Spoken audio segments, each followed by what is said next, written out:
Assalamualaikum warahmatullahi wabarakatuh. Perkenalkan, nama saya Muhammad Rufian dengan NIM D022150, kelas E Informatika. Di sini saya mengangkat sebuah judul sistem pengelolaan data barang pada toko bangunan Pelita dengan menggunakan metode penelitian waterfall. Dan langsung saja kita masuk di identifikasi masalah.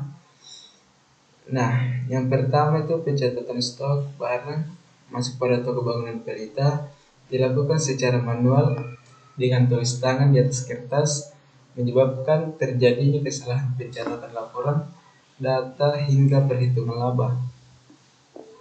Terus, permasalahan transaksi penjualan juga masih dilakukan secara manual dengan tulis tangan terhadap pencatatan nota yang telah memungkinkan terjadinya kesalahan pencatatan hingga hilangnya catatan tersebut.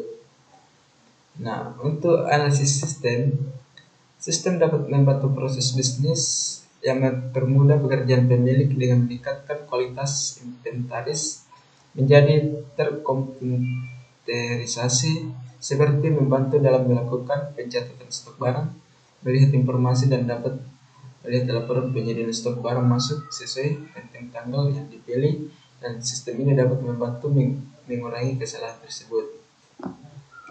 Nah, untuk analisis kebutuhan terdapat ada 3: kebutuhan data, kebutuhan fungsional, dan kebutuhan non fungsional. Untuk di kebutuhan data, di sini ada data pemilik, data barang, dan data karyawan. Data pemilik ada nama, ada profil, alamat, dan nomor HP. Untuk di data barang ada nama barang, kode barang, harga barang, stok, dan jenis barang. Untuk data karyawan ada nama karyawan, alamat, nomor HP. Nah, untuk kebutuhan fungsionalnya, proses pengelolaan data barang dan data pelanggan, yaitu meliputi input data pro, mencetak surat. Yang kedua, proses autentifikasi pengguna, memiliki mekanisme autentifikasi pengguna yang aman seperti login dan password. Kebutuhan dan fungsional, interface yang user friendly, respon dari sistem cepat, sistem tidak banyak memakan memori, sistem harus dapat berfungsi dengan baik pada berbagai perangkat dan layar yang berbeda. Terus untuk rancangan ERP-nya, untuk admin, yaitu satu admin dapat mengelola data karyawan atau yang disebut dengan one to many. Untuk karyawan, banyak karyawan dapat mengelola banyak data barang atau yang disebut dengan many to many. Terus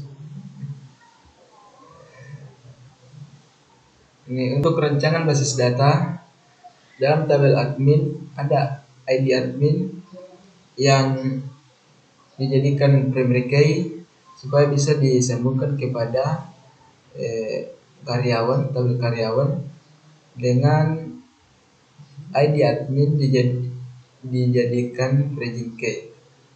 Nah, untuk tabel barang, di sini dijadikan, untuk di tabel karyawan dijadikan ID karyawan sebagai primary key dan disambungkan kepada tabel barang yang dijadikan project key, itu ID karyawan. Untuk di konteks di sini sistem pengelolaan barang bangunan, admin login masuk kepada sistem dan menginput data pegawai. Nah, untuk pegawai login kepada sistem dan menginput barang, data pembelian, dan data penjualan, dan sistem mengeluarkan informasi kepada admin, info pegawai, dan mengeluarkan informasi kepada pegawai, yaitu info pembelian, info barang, dan info penjualan. Untuk di level 0, di sini pegawai diberikan info login untuk masuk, kemudian datanya disimpan di tabel login, dan pegawai memasukkan data pegawai, data barang kepada data master, dan data master menyimpan data admin kepada admin, dan data barang menyimpan data barang kepada tabel barang. Nah, untuk proses pencatatan barang, dia memberikan informasi kepada pegawai pembelian barang dan penjualan barang yang telah disimpan di data barang tadi, dan info barang dimasukkan kepada proses di laporan, dan di laporannya dikirim kepada admin. Tapi sebelumnya admin juga login kepada proses ini dan menyimpan data loginnya. Untuk di level 1 yaitu perkembangannya dari level 0, yaitu di sini ada tambahan data barang masuk, proses barang masuk sama proses barang keluar, yang dimana data master menyimpan data konsumen di tabel konsumen, dan data master dan data barang disimpan kepada data barang, sehingga data barang dimasukkan kepada proses 3 info barang. Terus data barang masuk disimpan di tabel barang masuk. Nah, di sini juga ada barang keluar, disimpan juga di tabel barang keluar, dan info barang keluar dimasukkan di laporan, dan info barang masuk juga dimasuk ke laporan dan dikirim kepada admin. Untuk rancangan UI-nya, tampilan logis seperti ini,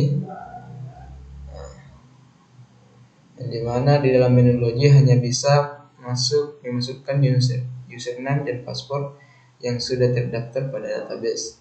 Untuk tampilan awal ketika kita sudah login dengan username dan password, berfungsi untuk mengelola sistem. Untuk tampilan jenis barang seperti ini, yaitu menu berisi tentang barang yang dibeli. Dan untuk tampilan menu pembelian, ini menginput data pembelian.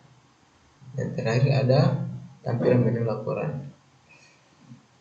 Untuk modul pencatatan deskripsi lengkap, modul ini memungkinkan staf toko untuk mencatat deskripsi lengkap setiap barang, termasuk spesifikasi, merek, ukuran, dan bahan. Manfaatnya untuk memastikan bahwa informasi barang tersedia secara lengkap, memungkinkan pelanggan untuk membuat keputusan pembelian yang informasional. Untuk yang kedua, modul kedua keterkaitan dengan kategori barang. Modul menyediakan fasilitas untuk mengelola kategori barang dan mengaitkan dengan deskripsi barang yang sesuai dengan. Manfaatnya membantu dalam organisasi dan klasifikasi barang, membuat pengelolaan stok lebih terstruktur.